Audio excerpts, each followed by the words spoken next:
retrouver dans le cadre de cette émission. Aujourd'hui, nous recevons un artiste, chanteur, auteur, compositeur gabonais. Il est également un citoyen engagé au service de l'Afrique. Il compte à son actif plusieurs albums de qualité, parmi lesquels Ibogaine, L'Africain, La théorie des cordes et plus récemment Petit mutant dans son coin. Lors des Commis donc, bonsoir. Bonsoir Falisha, comment tu vas? Je vais très bien, merci, et toi? Ça va, moi ça va. D'accord. Est-ce que tu peux te présenter? Bon, moi je m'appelle Eko Mindong, auteur, compositeur, interprète, producteur, chanteur, danseur, non c'est faux, pas danseur, panafricain, africain, originaire du Gabon. Voilà. Et membre du groupe Mauvaise Haleine. Ok. Donc j'avais une question dans ce sens, mais puisque tu as mentionné Mauvaise Haleine, je vais te demander pourquoi le nom Mauvaise Haleine? Pourquoi le nom Mauvaise Haleine? Parce que à l'idée, au départ de l'idée, quand on était adolescent, on avait un rap qui se voulait méchant, revendicateur. Donc l'idée derrière Mauvaise Haleine, c'était le fait de dire des vérités qui des fois peuvent déranger. Hey Gabon, pauvre de nous, pitié de nous, tes poissons meurent de soif dans les eaux de l'Ogooué. Du bois sur des centaines de milliers de kilomètres, mais incapable de produire même une tige d'allumettes. Voilà, mais après, si le concept est étendu, souvent les gens appellent le groupe MH comme Mauvaise Haleine.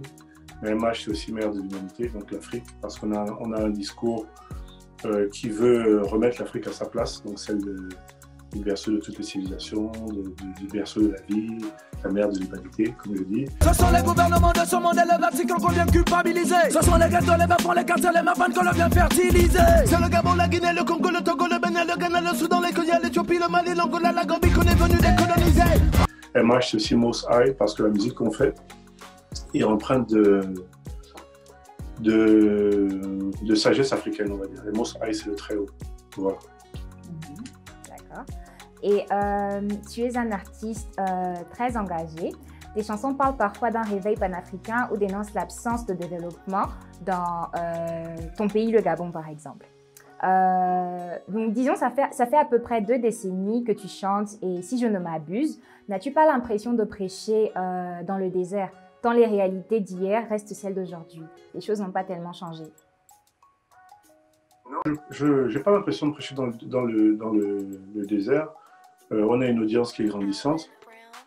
Et tu sais, des fois, une parole, même une petite parole, c'est comme une graine qu'on sème et qui prend du temps, des fois, pour germer.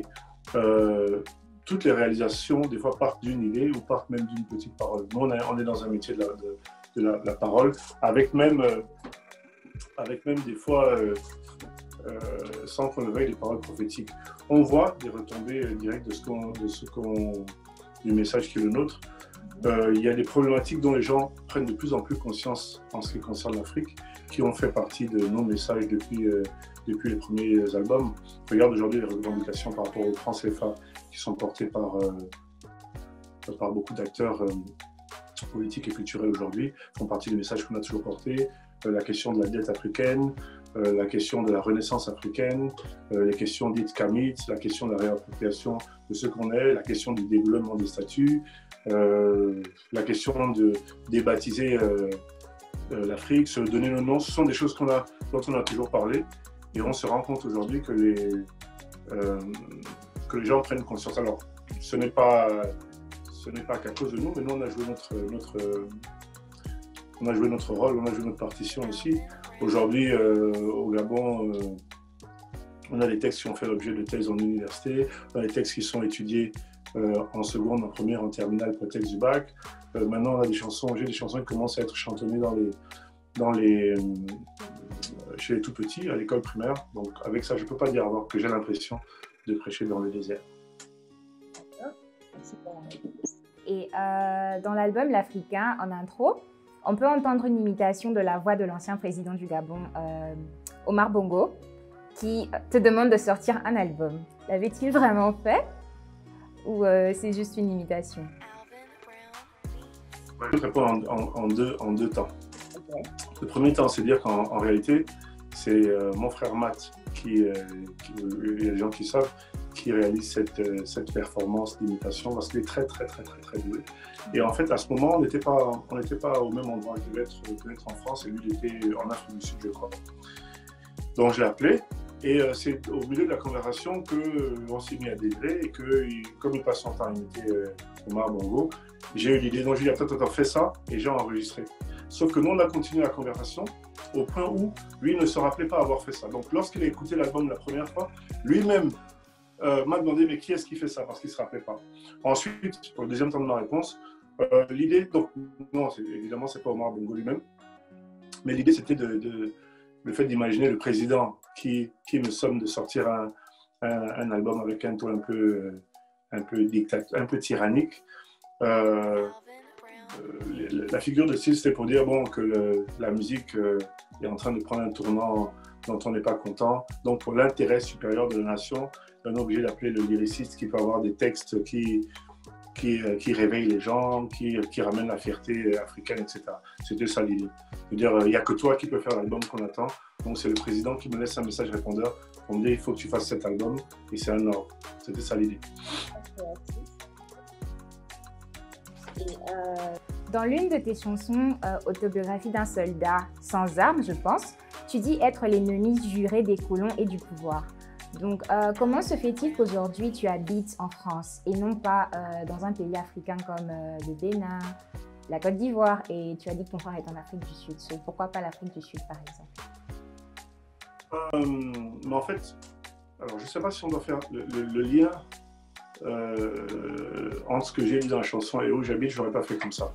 Ennemi juré du colon et du pouvoir. Ennemi juré du pouvoir, bon, alors c'est une façon très cinématographique de dire les choses. Hein. Je ne suis pas un terroriste non plus. Voilà, mais alors dans le rap, on a ce genre de figure de style un peu virilisante, tout ça. Mais ennemi juré du pouvoir, c'est ce qui peut peut-être expliquer que je ne sois pas au Gabon. Par contre, ennemi juré du colon, j'ai bien dit colon, hein. C'est pas les blancs, c'est pas le français moyen ou l'anglais moyen, c'est le colon. On est l'ennemi juré de la logique de la colonisation et des colons. Parce que ça représente un système, ça représente une entreprise, une façon de faire qui a volé la vie, la culture, le sang, les larmes, la sueur des Africains et qui continue à le faire jusqu'aujourd'hui, et les richesses des Africains aussi. Alors le paradoxe qu'on peut voir dans le fait d'être dans ces pays-là, oui, c'est défendable, enfin on peut l'envisager de cette façon-là, mais je n'ai pas un problème avec l'air qui circule en Europe, ou avec la terre, ou avec les murs, etc. J'ai un problème avec une petite poignée de personnes qui se relayent depuis 500 ans pour piller l'Afrique. Et mon problème n'est pas avec le français moyen, ou l'anglais moyen, ou l'américain moyen. Je n'ai absolument pas de problème. Je n'ai pas de problème avec la ville de Bordeaux ou la ville de London en tant que ville. J'ai un problème avec les tenants d'un système qui fait du mal à l'Afrique et même des fois au reste du monde depuis 400 ans, 500 ans. Voilà. Et je suis leur ennemi juré. Merci pour la précision. Et donc, la prochaine question, on t'entend dire dans ton dernier album que tu reviens d'Odzambora. C'est où Odzambora?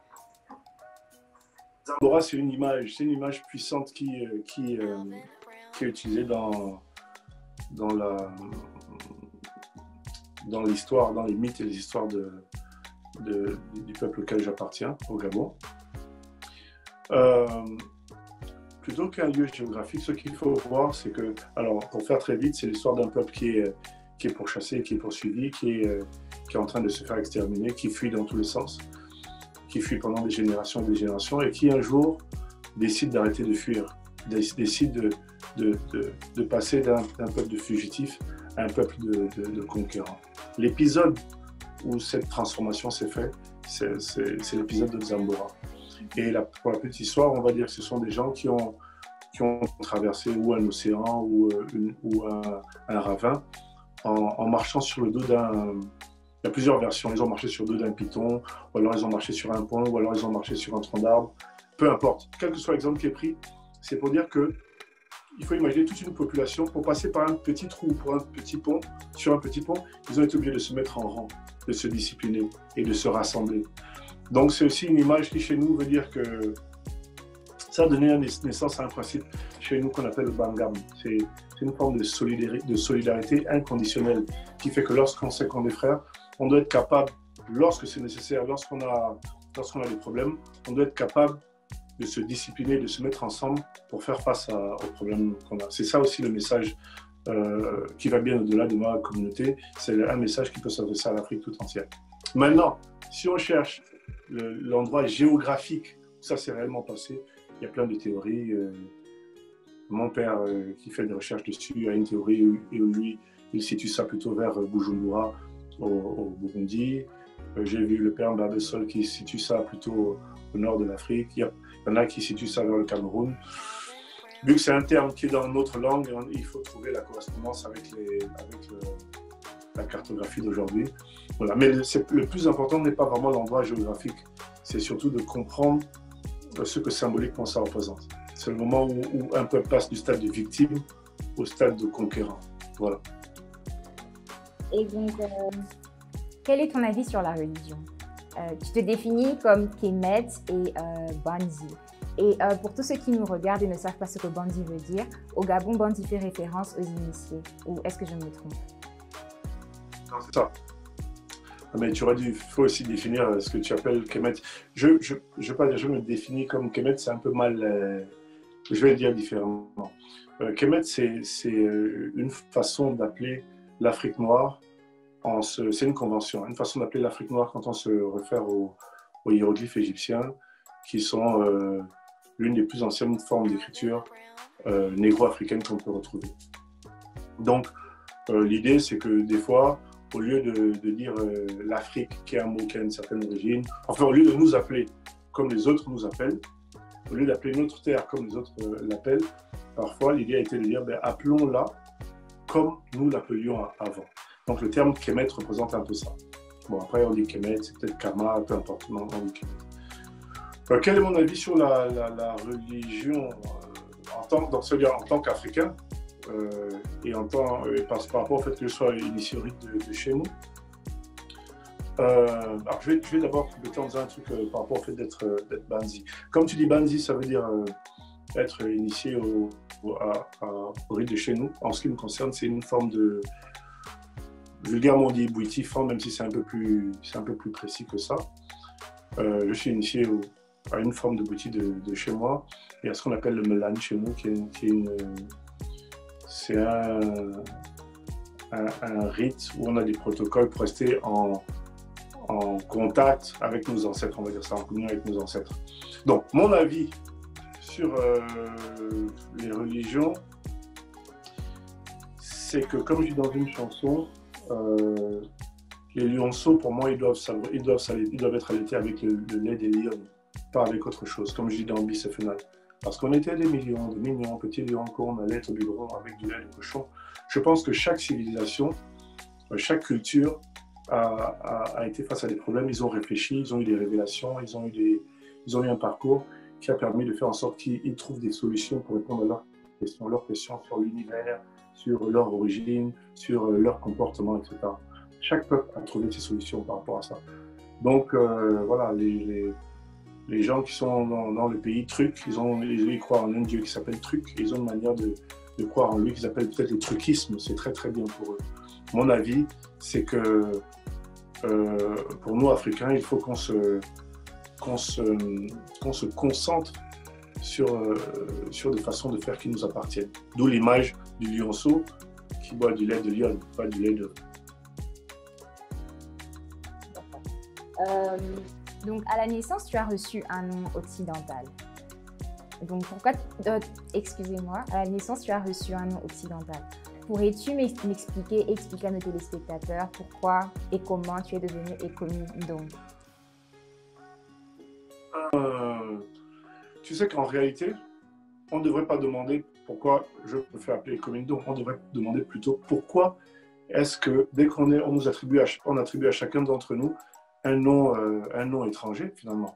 Parce que si je m'appelle Philippe, Steve, Christian, etc., ce sont des noms totalement étrangers. Et d'ailleurs, la réponse que tout le monde peut donner souvent, c'est de dire que voilà, vous n'allez pas voir un Anglais qui s'appelle Moussavou ou bien un Français qui s'appelle Nguema. Ça n'a aucun sens. Ils n'auront même jamais cette idée-là. Nous, par contre, on nous a tellement modifié dans la tête que ça devient presque normal de considérer qu'on doit porter les noms des autres. Ma démarche a été de dire non, j'ai un nom de chez moi, que mes parents m'ont donné, qui est Komindong d'ailleurs, et je me fais appeler par mon nom. Pour moi, si je me fais appeler Christian ou Philippe ou Alain, même si mes parents, quand ils ont choisi le prénom occidental qu'ils m'ont donné, ils l'ont fait avec amour, mais pour moi, ça reste un nom de colonisé, ça reste un nom d'esclave. Voilà. L'image que je prends dans mon album L'Africain, c'est celle du personnage de Kunta Kinte dans le film Racine. On voit dans le film, c'est symbolique comment lui veut garder son nom, il s'appelle Kunta Kinte, mais on le fouette jusqu'au sang pour qu'il accepte d'oublier son nom et de répondre quand on l'appelle Toby, qui est un nom qui est donné juste comme ça. Ça, c'est un esclave qu'on a fouetté pour qu'il accepte un nom. Nous, aujourd'hui, on choisit nous-mêmes pour nos enfants des films qu'on a vus dans les séries télévisées, des noms américains, des noms français, etc., qui n'ont plus rien à voir avec nous-mêmes. Et c'est quelque chose de très, très grave. Parce qu'aujourd'hui, les noms qu'on porte sont des noms... c'est des manières de redonner vie des fois à nos parents, à nos grands-parents, ou des manières de célébrer quelque chose qu'on veut pour un enfant. Moi, je porte le nom de mon grand-père. Donc, je suis en quelque sorte, c'est mon grand-père qu'on est en train de voir à travers moi. Si je me fais appeler, je ne sais pas moi, François, peut-être c'est François Mitterrand, ou j'ai rien à faire avec François Mitterrand, ou des choses comme ça. Donc, le fait de mettre en avant mon nom de chez moi, c'est une démarche d'autodétermination pour dire qu'on apprend à être qui nous sommes et à l'assumer comme ça, et non plus à être défini par ce que les autres ont choisi pour nous. Ils viennent nous donner le nom de leurs parents, etc., alors qu'ils n'accepteront jamais de changer leur nom pour les nôtres. Voilà. Aussi, quel est ton avis sur l'industrie de la musique actuellement, sans langue de bois? Il n'est pas question de langue de bois. Mon avis, nous, l'industrie de la musique, où? Dans le monde, au Gabon, en Afrique? Partout. Ce que tu en penses? Ce que tu préfères? Je suis content de voir que dans le cheminement progressif des musiques que nous, on écoute aujourd'hui, tout est en train de s'africaniser. À l'époque où nous, on faisait de la musique, tout le monde essayait de copier les Américains, les Français copiaient les Américains, les Gabonais copiaient les Français et les Gabonais copiaient les Américains. D'ailleurs, quand des gens comme nous se sont fait appeler Komindong, ça sonnait un peu fou parce que d'autres avaient des noms américains, etc. Aujourd'hui, il y a l'effet inverse. Les gens de plus en plus de prise de conscience de leur africanité, de leur origine africaine, ou même de leur africanité tout simplement. Tout devient africain. Les gens viennent faire des clips en Afrique, tout le monde surfe sur la tendance, une tendance qui vient du Congo, de Côte d'Ivoire et du Nigeria notamment. Les gens deviennent tous plus nigérians les uns que les autres en faisant leur musique, alors qu'avant tout le monde essayait d'être américain. C'est quelque chose qui me fait plaisir parce que c'est un début de reconnaissance aussi du génie africain. On ne peut connaître qu'en temps, puisque c'est ce pourquoi on a toujours milité en mettant des instruments traditionnels africains dans notre musique, en essayant de représenter notre identité dans notre musique. Je suis content donc de voir qu'à l'échelle africaine, il y a des projecteurs qui sont braqués sur le game africain. Et dans la musique gabonaise actuelle, y a-t-il des noms que tu préfères, mis à part Rodzeng, car lui on sait que tu l'aimes bien. So, à part lui, y a-t-il d'autres noms? Est-ce qu'il y a des... J'ai pas entendu. Est-ce qu'il y a des... Dans la musique gabonaise, y a-t-il des noms, y a-t-il des chanteurs que tu aimes bien, mis à part Rodzeng? Mettre Rodzeng à part. Sans mettre Rodzeng à part. Si vous mettez Rodzeng à part, déjà c'est biaisé, mais je comprends bien. C'est parce que Rodzeng c'est la famille. Oui, bien sûr. Avant même d'arriver à la génération des Rodzeng ou de nous, il y a les grands. Je ne cesserai jamais de parler de Pierre Claver Akinwumi, qui est un des modèles que nous on a. Il y a Pierre Claver Nzang, qui est à son âme. Il y a tous ceux en fait qui ont posé les jalons de ce que nous on essaie de faire aujourd'hui, pour lesquels j'ai beaucoup d'admiration, beaucoup de respect, et que d'une certaine manière, on essaie de faire comme eux, et puis de prendre le relais pour emmener ça un peu plus loin, pour que justement les Rodzeng, etc., à leur tour emmènent ça aussi plus loin. Donc il y a l'ancienne génération, il y a des choses très très intéressantes. Il y a Mauvais M que j'aime bien aussi. Voilà. Il y a tous mes gars en fait. Il y a tous mes gars. Je sais qu'il ne faut pas le dire, mais moi je le dis parce que si je travaille avec tous ces gens, c'est vraiment parce que on aime ce qu'on fait, de Chef Keza à Lestat, à Wendy, à Boujulens, etc. Enfin, tous les gens qui sont étiquetés Zorbam. Et dans la nouvelle génération, ça va vite. Hein. Aujourd'hui, il y a beaucoup de gens que je ne connais pas. Mais Black Attack, c'est un lyriciste hors pair. Do, c'est un lyriciste hors pair. Tris, c'est un super lyriciste aussi. Tu as des gens qui mènent d'autres vibes comme le Flow du Sud. Mais je ne vais pas commencer à citer parce qu'il y a beaucoup de gens et j'aurais peur que ceux que je ne cite pas croient que je ne les considère pas. Ce que je veux dire, c'est que je suis content de voir qu'aujourd'hui, il y a vraiment beaucoup de choses intéressantes à noter. Il y a même des tendances. Tu vois, quand on parle de Ncham au Gabon, quand on parle de Trap Ndos, c'est intéressant de voir qu'il y a une émulation qui fait que, en prenant quelque chose qui vient d'ailleurs, il y a la magie, le génie, la créativité qu'on a chez nous et qu'il y a partout en Afrique qui nous permet d'inventer d'autres choses. Donc voilà. Après, il y a des choses qui sont moins, enfin que je regarde d'un autre œil. Il y a aussi des esthétiques musicales où les choses sont beaucoup plus légères avec des paroles qui ne sont pas forcément. Moi, j'aime la musique à texte, j'aime les gens qui écrivent, où tu vois ce qu'ils disent, la manière de le dire à quelque chose d'admirable. Ça, c'est plus ma sensibilité à moi. Mais il y a aussi des gens qui font de la musique juste pour. Voilà, qui fait bouger, où les sonorités sont bien. Voilà.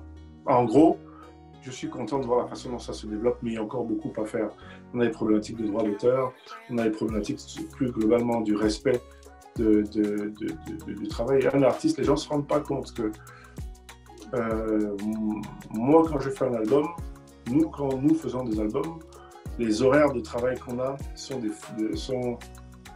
de loin plus impressionnants que ceux je ne parle même d'un médecin qui fait un travail qui est très très important. Mais moi je me réveille à 4 h du matin avec une idée, je reste debout jusqu'à 4 h du matin le lendemain, etc. Et on fait ça tous les jours. Donc c'est réellement un travail et c'est vraiment une utilisation intensive de l'intelligence que nos ancêtres nous ont laissée. Et c'est dommage que dans nos pays, souvent, la considération qui devrait aller avec ne soit pas facile on ne la ressent pas venant des fois des autorités. Pour le travail que certains d'entre nous faisons, il y a des pays où les gens ont été même déjà décorés, on vous a même donné des voitures, des maisons, des machins, rien que par l'honneur que vous faites à votre pays et à votre communauté. Donc ça, je le déplore par rapport à l'industrie de la musique. J'en ai parlé dans une chanson qui s'appelle Nous. Et Rodzeng, puisque tu en as parlé, il en a parlé dans une chanson qui s'appelle Les larmes d'or. Et une de tes chansons que j'affectionne particulièrement est intitulée Adam Fop, qui veut dire « il parle beaucoup ». J'aime beaucoup la mélodie et les paroles, mais je ne comprends pas exactement le message derrière. Peux-tu expliquer à nos téléspectateurs et à moi, bien sûr, à qui je recommande le son ici, ce que ça veut dire? Adam Fop est un titre extrait de mon premier album solo qui s'appelle L'Africain, qui est sorti pendant les grandes vacances 2003. Ma façon d'écrire, je fais en sorte que... Alors j'ai une idée derrière la tête, mais ce genre de chansons sont écrites de manière à ce que les gens eux-mêmes puissent se les approprier, s'approprier de ces chansons en tout cas, s'approprier ces chansons-là, et leur donner le sens qu'ils arrivent à trouver. Maintenant, il y a ce que... Même moi, j'ai plusieurs explications. L'une d'entre elles, c'est que c'est une forme de cheminement de la liberté d'expression. Adam Fop signifie « il est trop bavard, il parle trop ». Quand on dit entre le royaume du silence et celui de la vérité, c'est là qu'Adam Fop vivait. Le royaume du silence, ça veut dire que... Non, celui de la vérité, ça veut dire que si quelqu'un qui parle trop est en contact avec la vérité, c'est-à-dire qu'il a beaucoup de choses à dire qui ont un caractère véridique. C'est d'ailleurs un clin d'œil à la définition de mauvaise haine que je donnais tout à l'heure.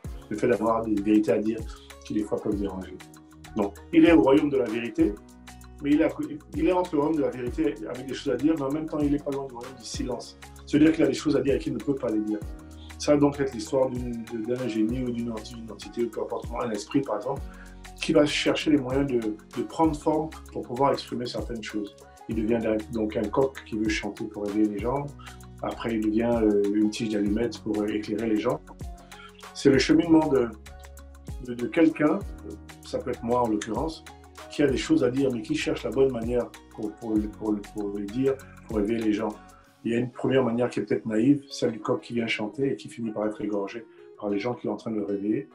Il y a une deuxième manière qui est peut-être qui est pleine d'animosité, quand il essaie de devenir une tige d'allumette pour faire un feu qui va réchauffer, qui va éclairer, mais c'est peut-être aussi une représentation d'une forme de violence. D'ailleurs, l'histoire n'est pas finie dans la chanson. Je pense que dans le prochain truc que je sortirai, peut-être je la mettrai. Mais c'est ça. Ça peut être un cheminement de la démarche à suivre pour la révolution, pour le changement et pour la liberté d'expression.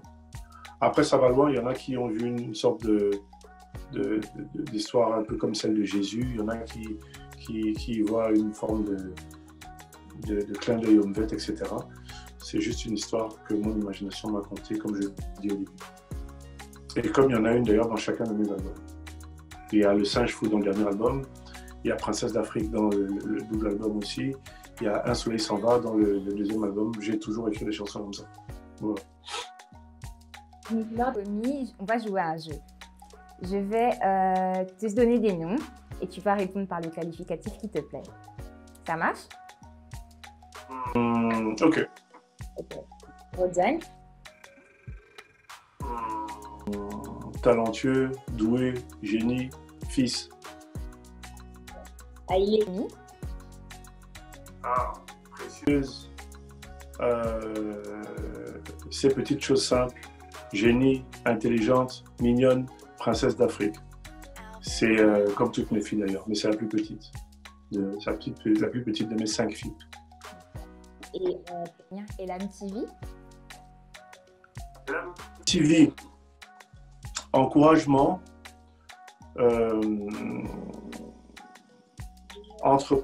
esprit d'entreprise, courage, remerciement et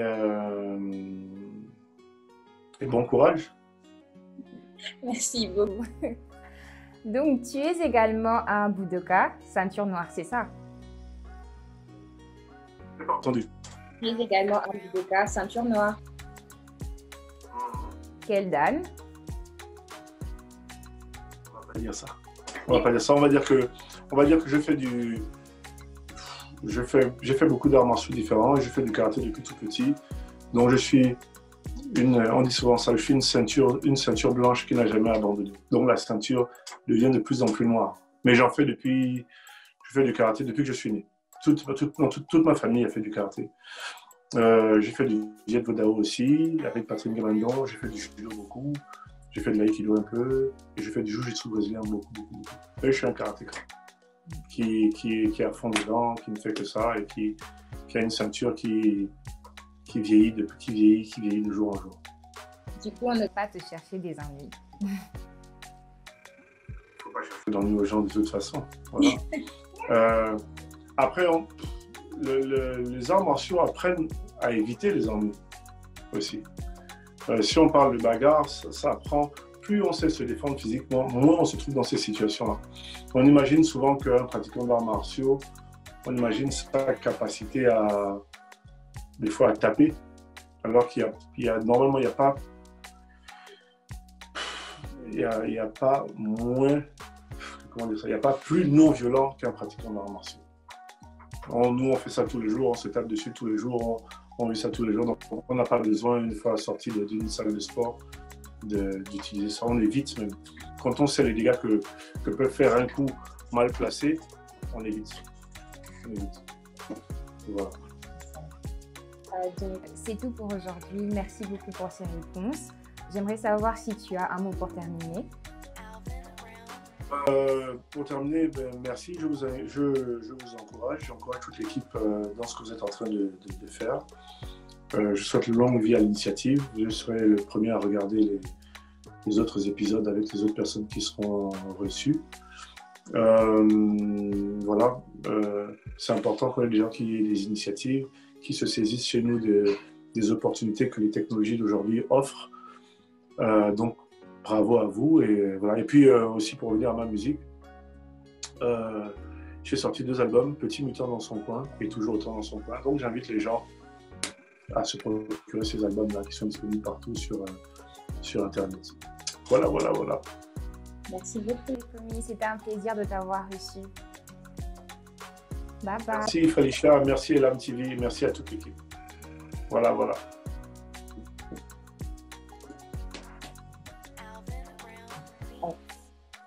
Merci à tous de nous avoir suivis dans ce nouvel épisode de Elam à la rencontre. Je recommence. Merci à tous de nous avoir suivis dans ce nouvel épisode d'Elam à la rencontre. Comme nous l'avons dit dans l'introduction, nous avons reçu Lord des Commis, chanteur, musicien, compositeur et tout ce qu'il vous a dit.